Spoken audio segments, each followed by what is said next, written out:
Good afternoon everybody. Guys, isa sa pinakasikat na restaurant na dinadayo sa Tagaytay ang Leslie's Restaurant. Hindi lang dahil sa spectacular view ng Taal Volcano, kundi dahil sa kanilang masarap na menu. As in, dinadayo siya ng local at pati ng foreigner guys.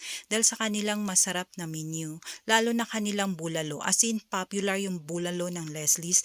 Only sabaw guys, refillable yung sabaw nila. At ang gustong gusto ko sa in-order namin ay ang sizzling creamy tofu.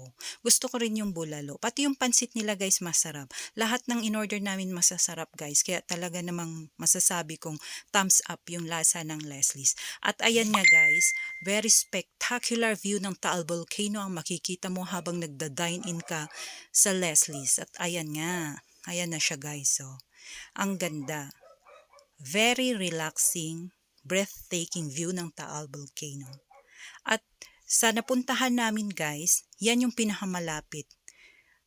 Mas malapit siya sa People's Park. Mas malapit din siya sa Starbucks na pinuntahan namin. Mas malapit siya sa Taal guys, yung Leslie's. Ayan. Ayan siya. Very breathtaking.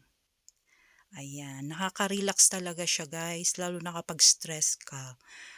At gusto mag-destress, punta ka ng Tagaytay.